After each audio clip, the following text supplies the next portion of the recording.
Listen, listen, listen. People don't listen. Lots of people are just paying attention to the noise you're making, waiting for you to stop so they can say the next thing that they thought about. Hi everyone, and welcome to a very special bonus edition of the Edgecast, where we are going to talk about mental health in the workplace. We are going to chat to Pete Stevenson, one of our directors, Marjorie Blake-Convey, known as Blakey, our chairman, and Ellouise Champion, our operations supervisor.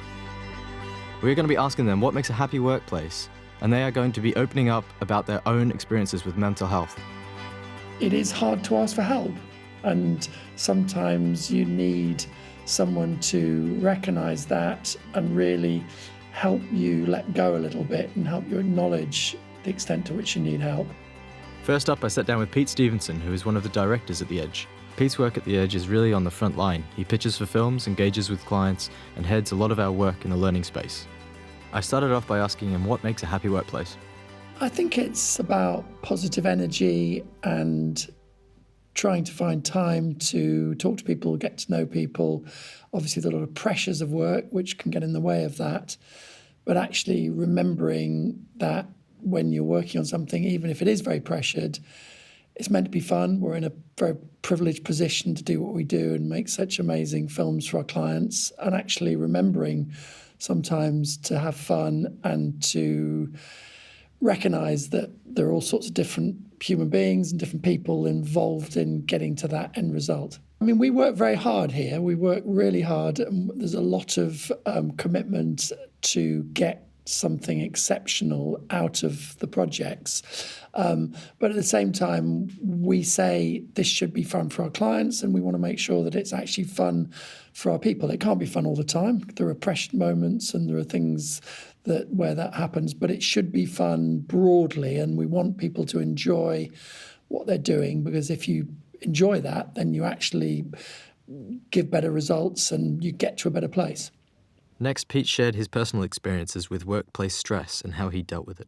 I have a story of really running one of our offices for a while remotely and just finding it very, very difficult, and finding the pressure really getting to me and affecting my mental health and leaving me in a place where I was unable to see the wood for the trees and unable to see kind of what was happening to me. So it took quite a jolt and a change of role to be able to recognise that in myself and develop strategies to cope with it better and be more centred and stay connected to why I was doing the job rather than being sucked up into the process. I asked Pete if he could share some of these strategies. I work quite hard to make myself not just defined by my work, even though it gets fairly full on at times. And I do quite a lot of meditation just in terms of trying to think about how I respond to pressure and where that takes me. And by recognising some of that, you can alleviate it. I would still say I'm on the learner slopes, but you can start to recognise some of those things happening and sometimes do something about it.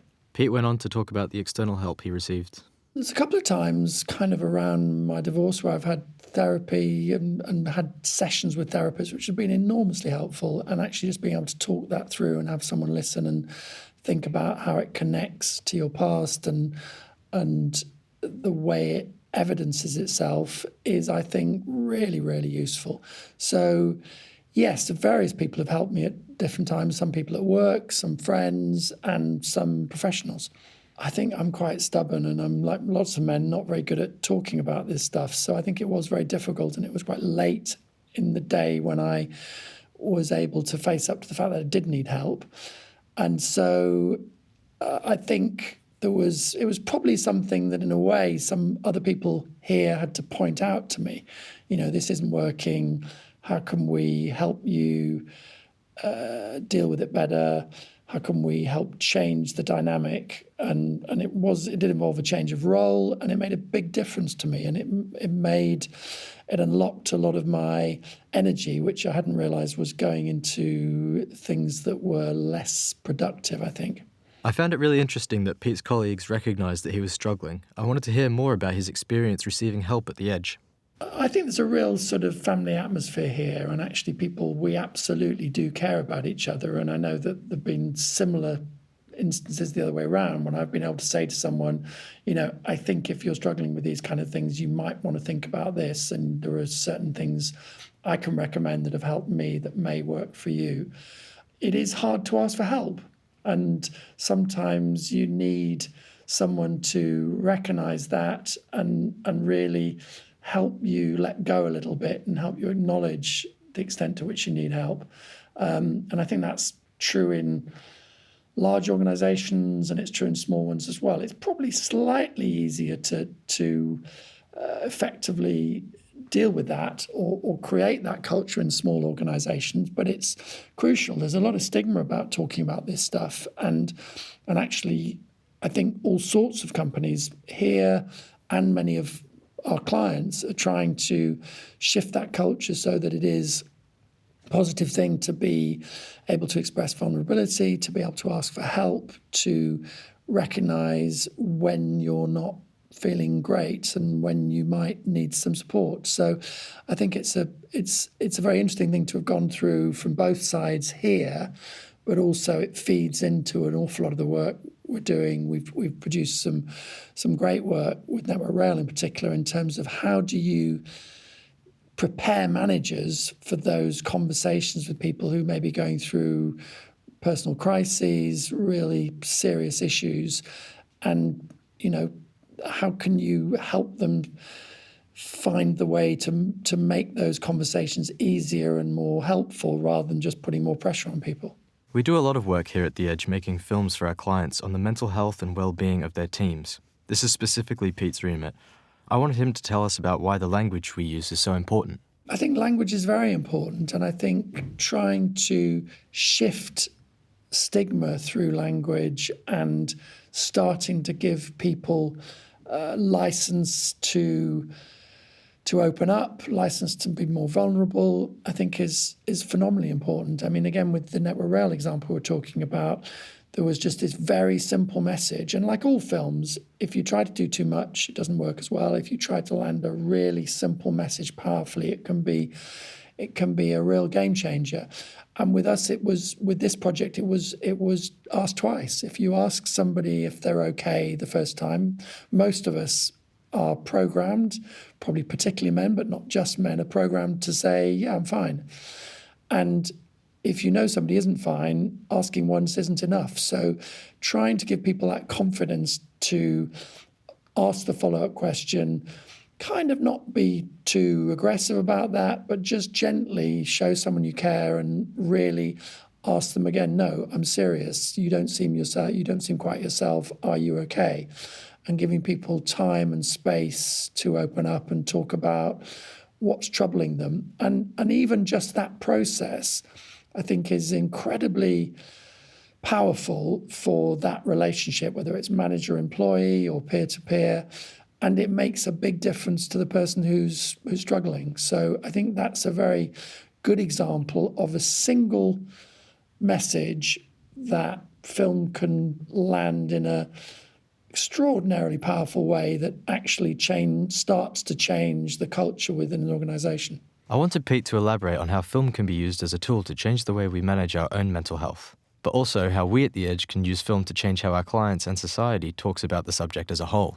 I think we're really passionate about this subject at The Edge, and some of the work we've done in this space, I think, is really important and a force for good.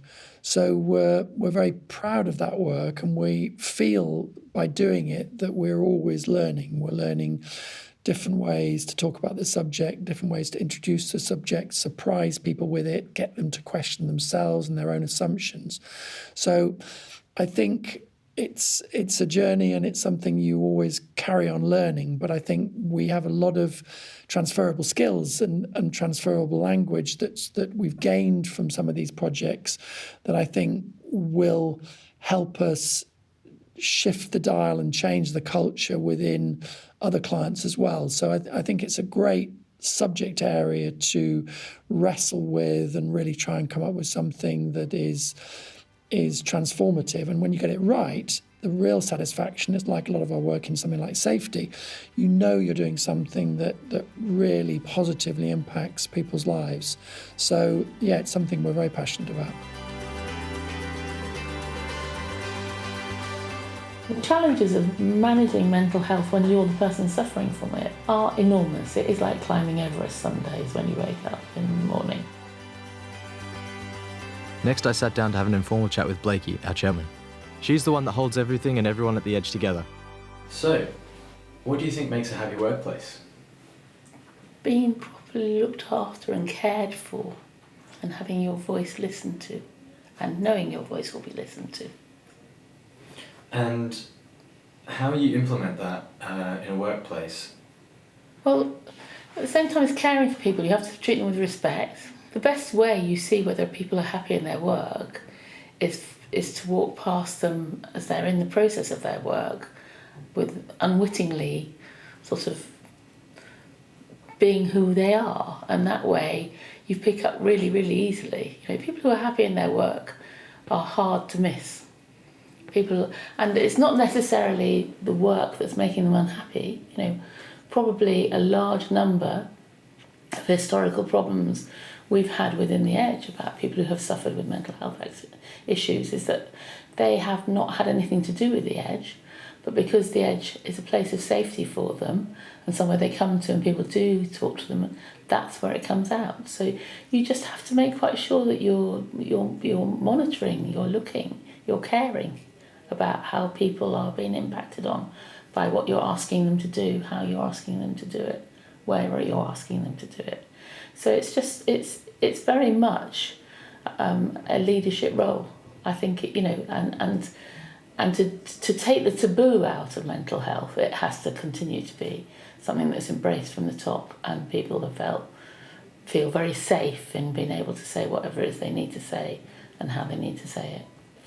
And that's hard, because the biggest resistance you have to managing mental health in the workplace is that people don't want to own up about it. After discussing the importance of care and fighting the taboo of mental health, Blakey talked about the effects of ill mental health and identifying it in the workplace. People thrive when they're healthy, and too many people think that focusing on the healthy body is all that matters. And of course, as much as you work out your body, you should be working out your mind. In fact, probably the opposite way around, because if you are overwhelmed by mental anxiety, you're not so great at going for a walk or having your life in order or remembering to eat the right things. You know, they become very, very vicious circles. So people become disengaged from normality. So that's a sure sign for us when we know people aren't very well. But it's very, very hard for people to just voluntarily walk into, you know, somebody senior to them's office and say, I just need to talk to you because I've got mental health problems. The very phrase mental health is a taboo phrase. You know, 1 in 4 people have mental illness. You know, it's 15% of people at any one time in an office will be struggling with their mental health. Next, I asked Blakey about the triggers that can cause ill mental health, and specifically the ones that come from the workplace. Bereavement is a big trigger, and as the business grows older, we've had more of that on our plate. But there are many other, you know, relationship breakup can be a trigger. And as a young company, there's a lot of that. There's a lot of people who join us from university, having been in a relationship all through that time, and suddenly grow into their own space and find that this person they thought they were going to spend the rest of their lives with is no longer the person they need to spend the rest of their lives with, and that can cause lots of implications.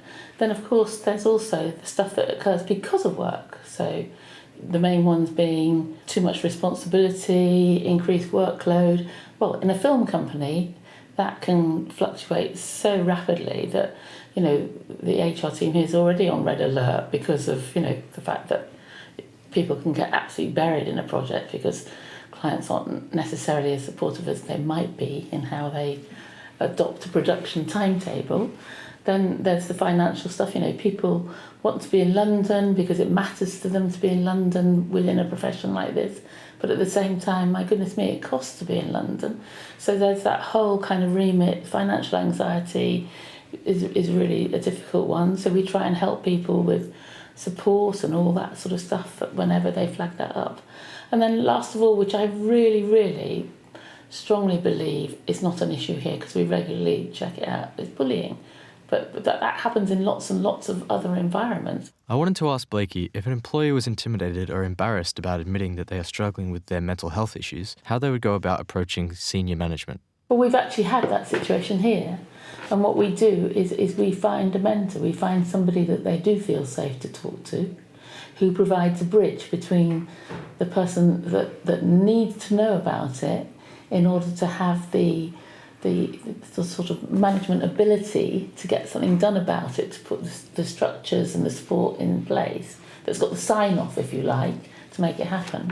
But what you do is you find a person that person who is poorly and needs the help can relate to and wants to talk to. It's really, really hard, but I would suggest that there isn't anybody that hasn't at some time in their life been through some form of anxiety attack, mental health issue, So if people don't feel safe enough to talk to who they need to talk to in terms of getting the management guidance, then we find somebody else for them to talk to. What's really, really important is if the person's manager isn't alert to it or isn't the person they want to speak to, what you have to do is not take offence at that, because sometimes it's just simply about making them feel like they've got a bit of space between dealing with what their problem is and protecting the essence of their job. And that's quite important. If that helps the person to get better, because they do think that they've been able to put that dividing line in there, then let that be the case. I mean, obviously, ideally, it's far better if they can talk to their line manager. But sometimes people just can't. Sometimes it's just a step too far. And the challenges of managing mental health when you're the person suffering from it are enormous. It is like climbing Everest some days when you wake up in the morning. And we know that. We've for such a caring, supportive company, we've had more than our fair share of people who've got poorly. As an employee of the Edge, I often hear our company described as the Edge family. With this in mind, I wanted to ask Blakey how she wanted Edge employees to support one another with regards to mental health. I come from a really, really strong place where I believe the internal client is the most important person you ever work with or for. Because if you're treating everybody you work with like they're your most important client, then you can't be doing anything else but doing a great job and making everybody else you work with really, really happy. So I would bring that back to if you treat every single one of your colleagues like they are a really, really important client, then you can't go far wrong. My respect for you should be the same level of respect I would show to my most important client, whether I am senior to you or junior to you. If everybody just is polite, kind, listens, listen. People don't listen. Lots of people are just paying attention to the noise you're making, waiting for you to stop so they can say the next thing that they thought about. It's about caring collectively about what you're doing. The person you're engaged with right now is the most important conversation you're having that day. Because if you treat everybody like that, guess what? That's what they'll feel like, that's what they'll behave like, and it's a self-fulfilling prophecy. I wanted to finish up by asking our head of company if she could make a plea for mental health. What would that be? If I was going to make a plea at all about mental health in the workplace, it's a very big demand on the people who are poorly. And it's that somehow, in the midst of going through what will be a very, very bad time in their lives, is to believe, to trust in the people around about them and be honest and tell them what's going on. And it is normal to suffer from anxiety. It is normal to have mental health issues. And until we start treating it like it's as normal as somebody needing a back-op or, getting a really severe dose of flu or any of the other things that we can have people off work for with prolonged illness, what really matters is that we treat it like an illness in the same way as we would treat a physical illness, and we give them the same degree of support, which is what we've always done here. It's about just having the faith to go with it, and if those people start believing we can break this taboo, then everybody can break the taboo. And this isn't this isn't a structural thing. People at the top of the world, leading the world, suffer from mental health.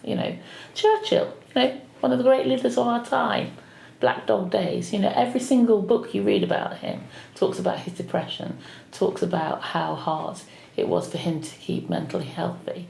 So if amazing heroes of the 20th century can compete with the demands of mental health and still lead a country through all of that amazingness, then we just need to do the same as him and keep buggering on and get this out of the way and make it be normalised. Because if it's normalised, it's dealt with, and that's the quickest way of getting people back to work, healthy and enjoying life again, and doing what it says on the tin, thriving. That's what matters.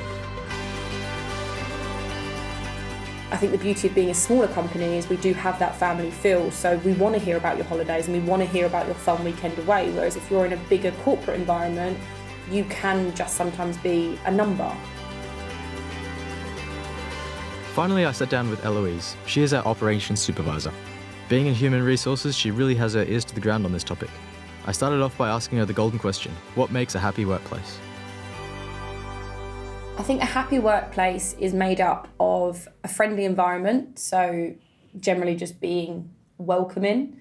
It's also made up of like-minded people. It's a lot easier to communicate with people if you're having a bad day, if you've got common interests.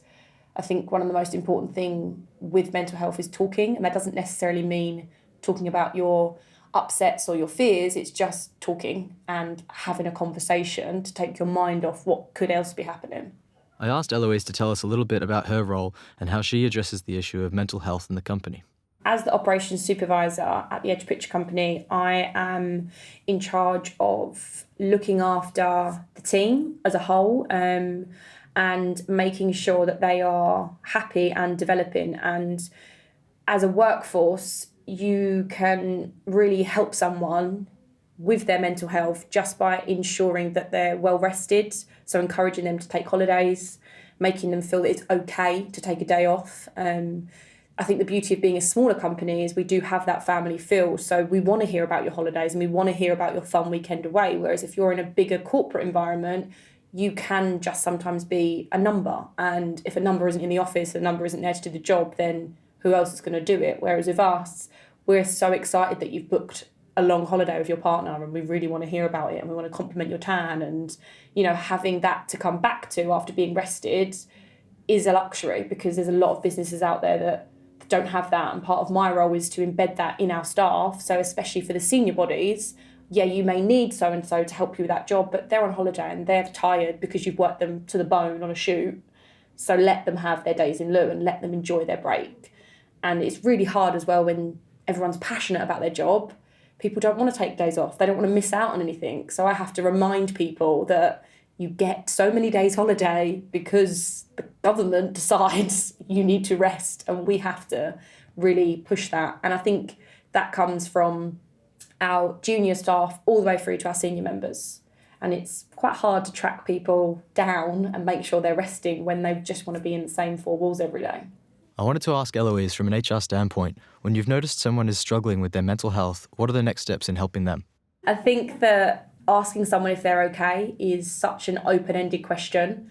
But, asking if someone is okay, they may say, yeah, I'm fine. But the fact that you've asked, they know that when they're ready to talk, you're there. And then once they do feel ready, we then can sit down and work out if, what's the cause of your stress or your anxiety or your depression or any other kind of health issue you're having, what's the cause, and can we lighten your load? I think the most important thing as HR is to know people's workload. Are we overworking people? Are we underworking people? Are people coming into work and they feel they're not being utilised? Because, there's a flip side to being overworked as there is to being underworked, because if you don't feel utilised, you have too much time to think, and then you have too much time to overthink, and you start to think that you're not worthy, that you're not good enough, and it's just that reassurance. So asking, are you okay? How's your day going? What are you up to today? Do you need some extra support? It's open-ended questions that allow staff members to let you know how they're feeling. And I think having such a small, close-knit group It may be that they don't feel comfortable telling me, but there'll be someone they can tell. And then eventually that will come down the kind of rabbit hole.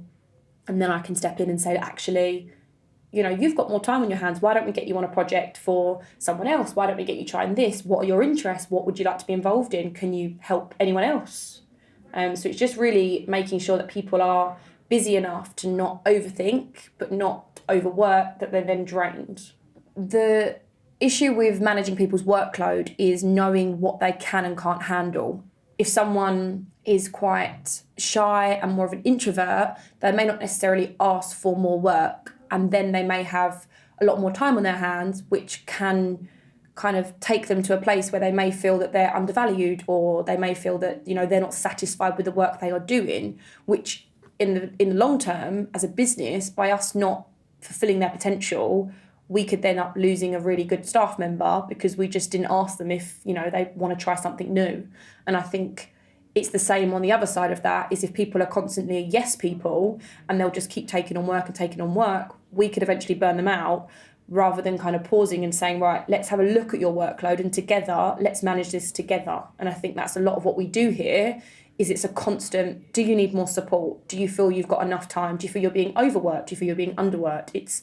There's always a time to ask the question, and it's probably a weekly conversation I have with our staff is, you know, what's your schedule look like today? What does your schedule look like this week? Have you got time for a bit more? Do you feel like you're okay? Are you sinking? You know, how do you feel?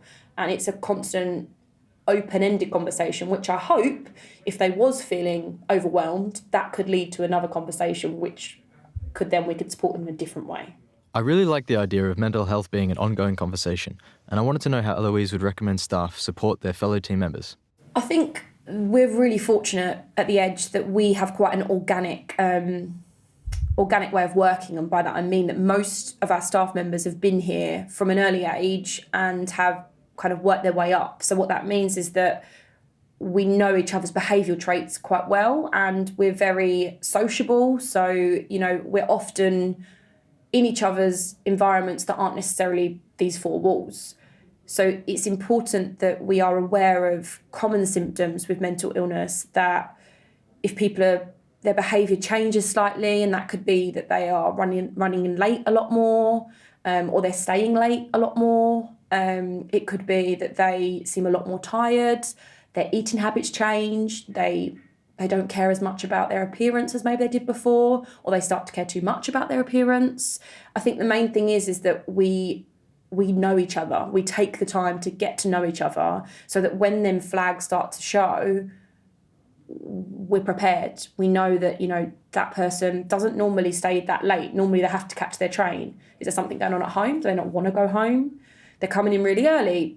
Have they been home? You know, it's knowing people and really spending the time to build them relationships, so that you are a support network. They can come in here and know they're safe, and they know they can talk, and it's friendly, and they're not going to be judged, because we know each other so well that you just walk into a room and you know, oh, they're not themselves. Let's make a cup of tea and have a chat. Ellouise then shared some of the strategies we use at The Edge to promote good mental health. One of the best things I've learned about those that have mental health is that they like to have things in the pipeline. And by that I mean they like to have goals to kind of aspire to. And them goals don't necessarily mean they want to buy a house or they want to buy a car. It can just be that, you know, I got out of bed this morning. And that's an achievement in itself. So what we like to do here is have lots of mini celebrations monthly. So we will always celebrate each other. And by this, we will have regular socials. So we organised a rounders match over a local park, which meant that after work, people could let off steam. Exercise has been proven to benefit your mental health. It stimulates your brain and you can feel more positive, and it worked. You know, we had a lot of people socialising together, senior members of staff with junior members of staff that suddenly were really competitive about a sport that no one even realised they were going to be competitive. And it meant that when they came into the office on Monday morning, oh, did you have fun at rounders? Did you have, you know, how did you think we got on? Did you see the pictures? It's another conversation. By us having events and things to look forward to, people can talk about it. What are you going to wear to that event? Oh, are you going, you know, will you be there straight from work? Are you going to go there? How are you getting home? Should we travel home together? There's lots of things for people to talk about that aren't just work related. It comes back to that, you know, work well, play well, that sort of situation, that we work really hard. So we want people to know that as a company, we're really encouraging them to go out and have a good time, and we'll even put some money behind the bar to encourage it. Being a London office, it's really easy to just say, let's go to the pub. However, not everyone drinks, not everyone wants to go to the pub after work. So what we really try to do with our socials is make them as inclusive as possible. You know, there will be games, but there will also be fun kind of tarot card reading, face painting, things that don't involve alcohol, things that are just a little bit of a giggle. And I think it's really important, and where a lot of companies do miss the mark, going to the pub is great, but actually playing a game of Twister with someone that you're not that close to really does open a new level of friendship. We are really fortunate that we have such a diverse workforce here. So we really want to ensure that nobody ever feels left out. And there's always an activity for someone, whether that be a book club, a film club, a dinner out together. It's important that there's something for everyone, and it's really, really inclusive and an open environment where people can just talk and get to know each other. Thank you for listening to our conversations from the Edge about mental health. I hope you found this bonus episode interesting and insightful.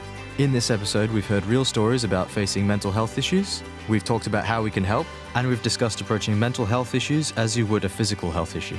Thanks also to our contributors, Pete Stevenson, Marjorie Blake-Convey, and Ellouise Champion. Don't forget to sign up to our newsletter to get new episodes of the Edgecast, our latest films, and indispensable industry insights straight to your inbox.